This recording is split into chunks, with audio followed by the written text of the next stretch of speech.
Ici Philippe Bussière, président et fondateur de Phare36. Dans cette vidéo, je vais vous présenter comment retrouver vos pages qui performent le plus dans votre site web en lien avec le trafic SEO. Donc, le trafic provenant des moteurs de recherche se dirige principalement sur quelle page? C'est une information que Google Analytics peut nous donner. Donc, un outil vraiment implanté sur votre site si ce n'est déjà fait. D'habitude, tout le monde a Google Analytics. Le problème, c'est d'avoir accès à nos statistiques. Souvent, c'est l'agence qui a fait le site web qui a conservé ces accès-là.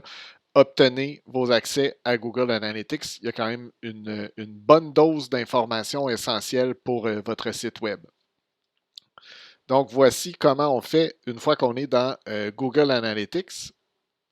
Vous allez aller dans Behavior, ou je crois qu'en français, c'est comportement. Et dans Site Content, contenu du site, toutes les pages. Et là, il va m'afficher toutes les pages à partir de la plus populaire jusqu'à la moins populaire. Par défaut, là, Google Analytics met habituellement les 7 derniers jours. Je vais aller mettre ça à 90 jours pour être certain d'avoir des résultats un peu plus parlants. Donc là, en ce moment, on voit les résultats pour le site de Phare36 sur les trois derniers mois. Et puis, je ne sais pas l'origine de ce trafic-là. Donc, je vois mes pages les plus populaires, évidemment, mais je ne vois pas de quelle source de trafic les visites peuvent venir. Donc, je vais aller ici dans Secondary Dimension et puis je vais aller chercher Acquisition et je vais aller dans Source. Et là, il y a une nouvelle colonne qui vient d'apparaître. Et là, ce que je veux obtenir, c'est partout où il va être écrit Google. Donc, je vais rajouter ici. Attendez un petit peu, c'est où que je voulais. Non, on va dans Advanced sur la droite. Et là, on va chercher Source, Containing, Google. Et on fait Appliquer. Et là, il va me présenter toutes mes visites qui viennent de Google. Donc, on voit que c'est ma page d'accueil la plus populaire pour le trafic qui vient de Google. Mais ensuite, c'est à propos. Tout à l'heure, quand on n'avait pas le Google comme deuxième dimension, c'était le blog qui arrivait en premier.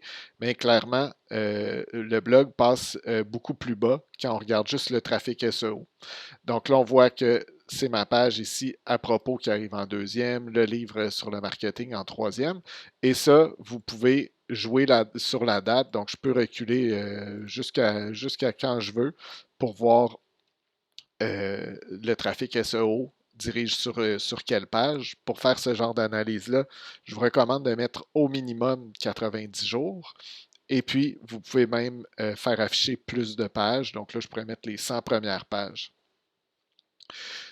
Donc, évidemment, dans ce cas-là, si je veux optimiser mon SEO, je vais voir que si j'ai eu 2000 visites depuis le 1er septembre, puis que le quart des visites est allé sur ma page d'accueil, la page d'accueil n'a peut-être pas besoin d'être optimisée tant que ça. Par contre, la page à propos, peut-être, intégration, gestion des appels, ça me semble être populaire. Pourtant, c'est un sujet sur lequel j'ai pas beaucoup poussé, mais ça semble être lié à des termes assez recherchés. Ici, j'ai un guide gratuit sur l'implantation d'un CRM qui est très populaire, mais ça pourrait être optimisé. Donc, on va commencer par optimiser les pages qui sont au début de ce palmarès-là, si on veut. Si je descends plus bas, par exemple, ici, j'ai un vieux billet de blog sur un logiciel que je vends. Oups, je pense que j'ai cliqué par erreur. Mais il y a eu 3 visites depuis le 1er septembre. Je n'irai pas optimiser cette page-là, à moins que je juge que le contenu soit réellement hyper pertinent pour les gens qui sont sur le web. Donc, Normalement, on commence par optimiser les pages pour lesquelles on a déjà beaucoup de trafic, mais aussi si on a des pages qui sont beaucoup plus bas, pour lesquelles on aurait voulu attirer du trafic, il faut aller travailler ces pages-là également. Donc, à vous de voir, là, je vais reculer d'une fenêtre, je ne sais pas pourquoi. Tu me le sortir, OK. Donc, on est revenu. Donc, si j'ai une page ici, par exemple, vous voyez, par exemple, j'ai un article de blog ici que j'ai rédigé, ça fait longtemps, puis peut-être qu'en 2019, puis en 2020, ça m'a amené énormément de contenu, puis là, les visites ont chuté, mais je vais aller vraiment me poser des questions sur cet article de blog-là. Donc là, à partir d'ici, vous pouvez vraiment analyser quelle page vous devriez optimiser et quelle page se classe déjà très bien. Donc, dans mon cas, là, je dis ça à vue de nez comme ça, mais je pense que les 8-10 premiers résultats sont satisfaisants. Disons que je suis OK avec les résultats, mais je ferai peut-être un peu d'optimisation. Donc, encore une fois, si vous avez des questions, gênez-vous pas, ça va me faire plaisir d'y répondre. Et puis, ben, c'est ça. Si vous avez besoin d'autres indications, là, faites-moi signe. Et puis, je vais vous partager mes trucs. Au revoir.